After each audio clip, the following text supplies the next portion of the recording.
Peserta magang yang terpilih di Bapas Jakarta Pusat ini berkualitas dong ya Pak ya? Ya kalau bahasa kasarnya bukan kaleng-kaleng lah. Bukan. Saat seleksi kemarin itu ada peserta nih ketika ditanya apa sih motivasi kamu ikut magang gitu kan? Terus jawabannya Halo Sobat Bapas, kembali lagi di Bapas Canggih, Bapas Bincang Pagi Hari. Ruang bincang santai tapi penuh dengan makna seputar program-program inspiratif dan luar biasa yang ada di Balai Pemasyarakatan Jakarta Pusat. Bersama saya Rizky dan rekan saya Debbie. kita dari lantai 2 Zona Inspirasi untuk Babang Tampan, Kopi Corner, dan Outdoor Class. Nah, pagi hari ini kita akan berbincang-bincang santai dengan pembahasan yang berbeda nih dari sebelum-sebelumnya. Apa tuh? Ini adalah tentang magang hub dari Kementerian Ketenagakerjaan Republik Indonesia. Kita akan datangi langsung nih Deb, narasumber yang memiliki peran penting dalam program magang di Bapas Jakarta Pusat. Mendingan daripada kita berlama-lama, langsung aja yuk. Yuk! Oke. Halo Sobat Bapas Canggih, kali ini kita sudah kedatangan dua orang narasumber yang canggih dan juga keren, yaitu Bapak Raska selaku Kepala Urusan Kepegawaian dan Ibu Retna selaku Kepala Subseksi Bimbingan Kemasyarakatan di Balai Pemasyarakatan Kelas 1 Jakarta Pusat. Halo, selamat datang Ibu dan Bapak di Bapas Canggih. Nah, sebelum kita mulai nih, Sobat-Sobat Bapas Canggih di rumah, boleh nih dicicip kopi buatan dari Coffee Cornernya ini Bapas Jakarta Bapas Pusat. Jakarta Pusat. Biar obrolan kita makin santai, Bu. Si enak nih. Spesial Pak. oh spesial. Spesial Bu. Karena tamunya juga spesial. Karena tamunya juga spesial. Iya benar banget ya. Seger. Seger dan enak ya. Iya. Ini kita mengganggu sedikit nih kesibukan Bapak dan Ibu untuk berbincang-bincang di Kopi Corner kita hari ini. Oke. Nah, Bu Retna dan Pak Raska kan tadi sudah di awal kita sudah menginformasikan ya bahwa obrolan kita pada kali ini adalah mengenai tentang magang nasional ya Pak Raska dan Bu Retna ya. Pak Raska, kita mungkin sobat-sobat Bapas Canggih yang di rumah penasaran nih apa sih yang membuat Bapas Jakarta Pusat itu memutuskan untuk mengikuti magang nasional. Yang pertama itu dari Kementerian Imigrasi dan Pemasyarakatan memberikan arahan ke seluruh satuan kerja di seluruh Indonesia agar mengikuti penyelenggaraan magang hub yang diadakan oleh Kemenaker. Kemenaker, Tuh, oke. nah, ternyata juga setelah diperhatikan tujuan magang hub juga sesuai dengan fungsinya Bapas, termasuk juga untuk edukasi ke masyarakat agar masyarakat tahu lebih dalam terkait tugas dan fungsi Bapas itu Bapas. sendiri. Jadi sejalan ya dengan fungsi dari Balai Pemasyarakatan Jakarta Pusat sendiri ya Pak Raska. Oke. Kalau dari Bu Retna sendiri nih Bu, sebagai seorang mentor, ada nggak sih kebijakan dari Bapas Jakarta Pusat dalam melakukan penerimaan dan pembimbingan para peserta magang ini? Di Bapas Jakarta Pusat ini memiliki kebijakan internal dalam memilih peserta magang. Ya, tetapi kita tetap mengacu pada kebijakan atau aturan-aturan yang sudah diberikan oleh Kemenaker melalui magang ini. Jadi tidak terlepas dari aturan-aturan yang sudah diberikan oleh Kemenaker. Tetap on the track ya Bu Tetap on the ya? track gitu Jadi ya. tetap dari Kementerian Ketenagakerjaan ini membuat aturan dan tapi di sisi lain Bapas Jakarta Pusat juga menyesuaikan Menyesuaikan, ya, oke. gitu. Supaya tidak bentrok ya.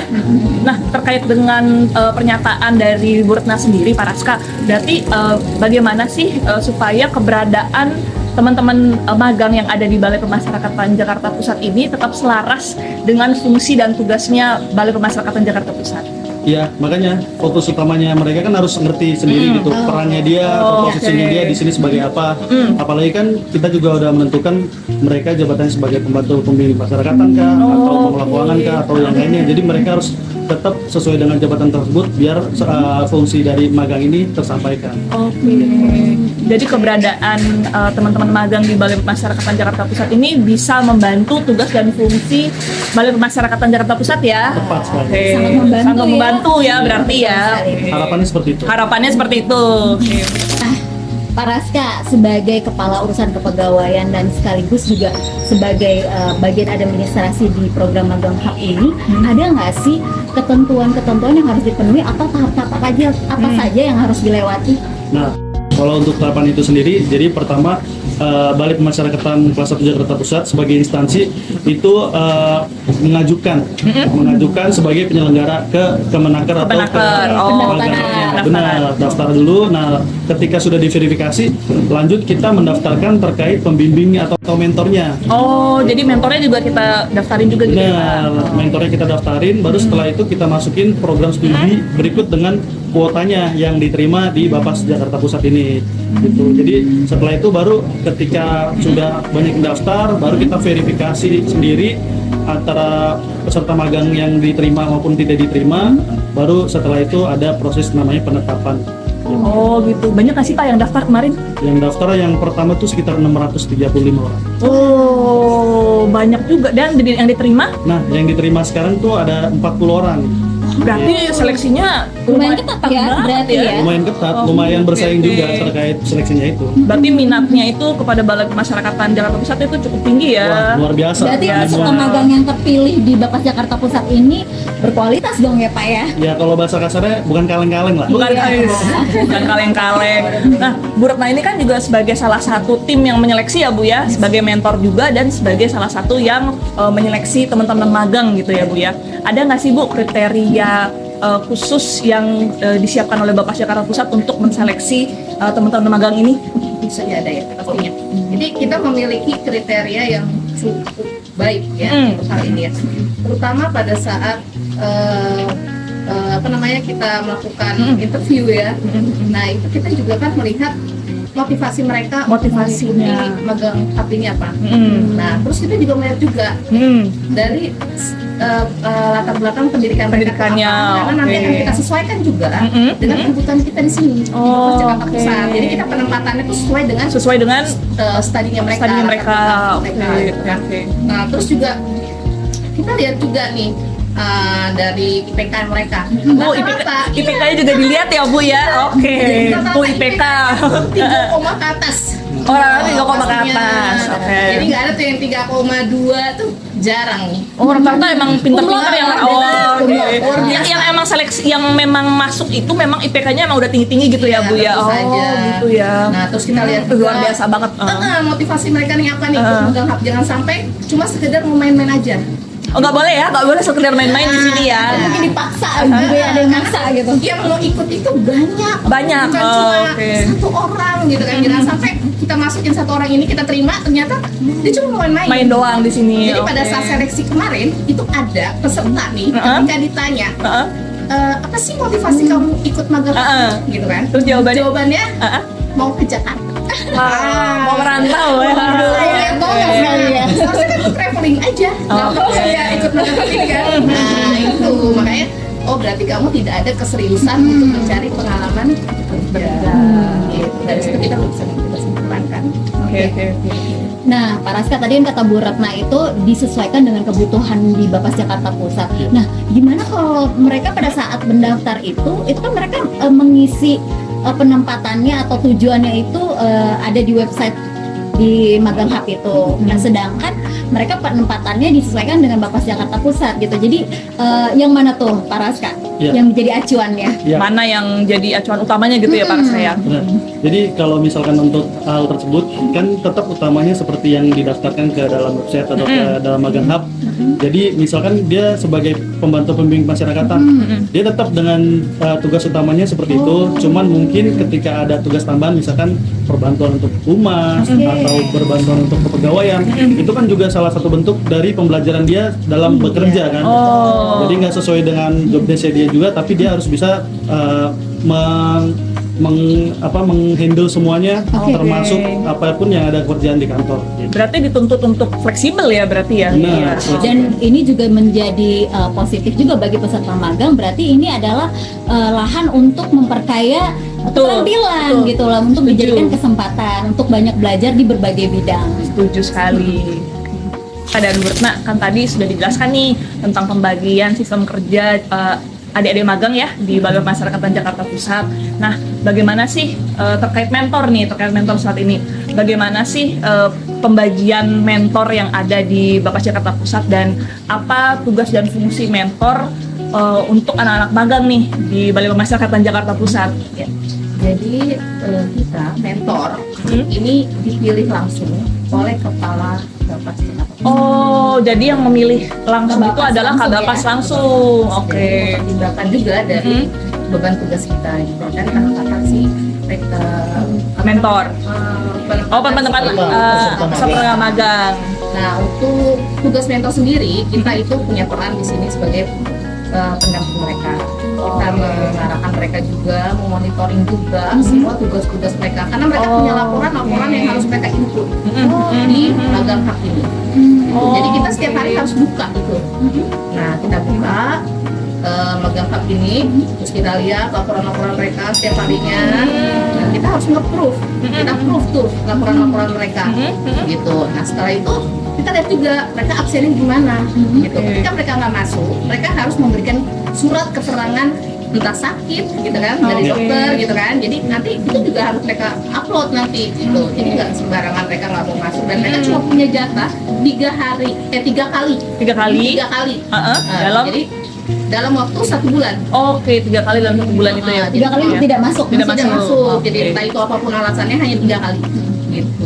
Jadi emang berarti bukan buat main-main ya, Bu Retna ya di sini ya, para Benar. ya. Jadi semua itu terukur dan ada laporan dan juga evaluasinya ya, Bu Retna, ada para ya. Oke. Berarti di sini mentor itu juga ikut bolak-balik buka sistem ya, nggak cuma peserta magang. Gak cuma peserta magangnya ya. Jadi mentornya juga kebagian ini juga ya. Karena nanti ada penilaian bulanan untuk mereka. Mentornya juga dinilai. Tidak. Oh, bukan. Oh, Peserta magangnya. peserta magangnya. Ya, ya, ya. Peserta magang kita ini itu setiap bulan. Oh, Jadi penilaiannya oke. itu ada sangat baik, baik, cukup dan kurang. Nah, Sangat baik, baik, cukup dan kurang. Rapot ya istilahnya ya. Iya, rapot mereka bulanan tuh. Ada rapotnya juga ternyata ya. Jadi dari laporan mereka kita bisa lihat.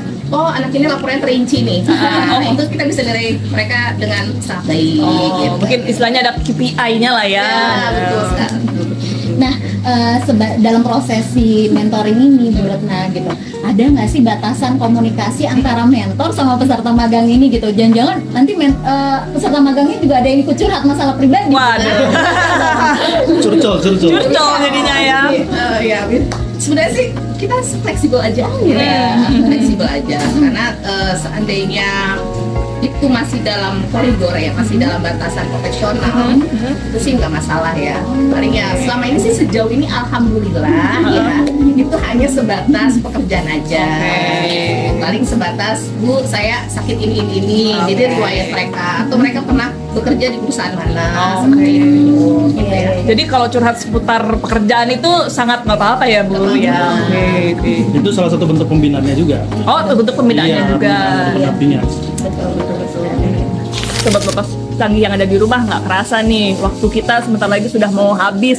Tapi kopinya masih ada sedikit. Oke, boleh sambil diminum dulu Bapak Ibu. Kita minum lagi. Betul banget nih Dek. Nggak kerasa nih ya, Iya. obrolan kita seru banget soalnya hari ini. Jadi kita tahu nih bahwa ternyata peserta magang ini bukan hanya sekedar pulang ya, datang dan pulang gitu. Tetapi dari sini kita tahu bahwa mereka di sini ada proses pendampingan, pembelajaran, dan tentunya membentuk profesionalisme kerja untuk kedepannya nanti. Wah, betul banget. Nah, sebagai penutup nih, mungkin ada yang mau disampaikan nih oleh Pak Raska dan Bu Retna. Ada nggak sih pesan-pesan untuk Sobat Bapas Canggih yang ada di rumah sana? Ya, untuk peserta magang di Bapas Jakarta Pusat itu kalian harus manfaatkan program magang ini karena untuk kedalaman nanti ketika kalian bekerja, terus untuk belajar disiplin Betul, dan bertanggung jawab, itu pasti bakal digunakan sekali dalam pekerjaan nanti. Pasti kepake ya Pasti nanti. kepake, pasti kepake. Oke. Kalau Bu Retna? Kalau dari aku, ini magang itu bukan hanya sekedar magang mencari pengalaman bekerja.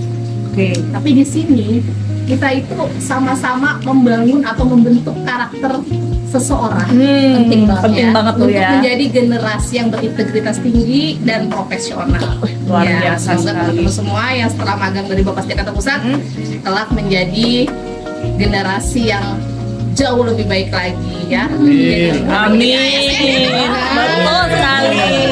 Pesannya ringan tapi dalam, Dalam, ya maknanya. dalam Apalagi sekali. buat mereka yang terlebih sudah menjalani magang ini kurang lebih 1 bulan di Bapas Jakarta Oke. Pusat, pastinya pesan-pesan dari Bu Retna Dan Pak Pak Raska Raska itu sangat bermanfaat sekali buat mereka dalam proses belajar Betul. dan untuk menuju mereka ke depannya nanti. Tuh, terima kasih banyak nih Bu Retna dan Pak Raska untuk kesempatan dan waktunya yang sudah diberikan bagi Sobat Bapas Canggih yang ada di rumah sana. Iya. Nah, terima kasih juga buat Sobat Bapas Canggih yang sudah mengikuti kita dari awal, pertengahan sampai akhirnya podcast kita kali ini.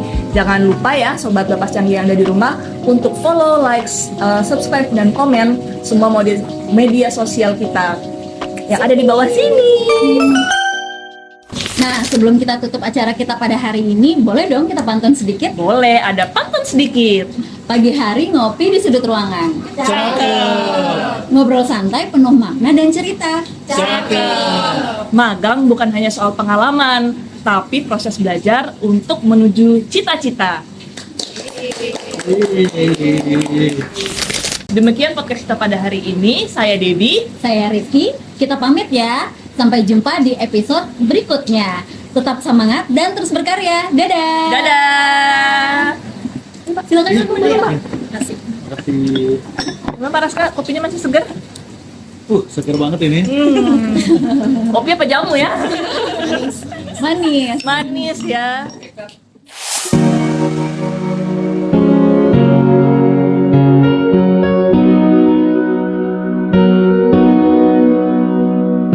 Lately, I've been thinking, I want you to be happier. I want you to be happier. Don't you ever leave me, and don't you ever go. In the cold light of day, we're a flame in the wind, not the fire that we be.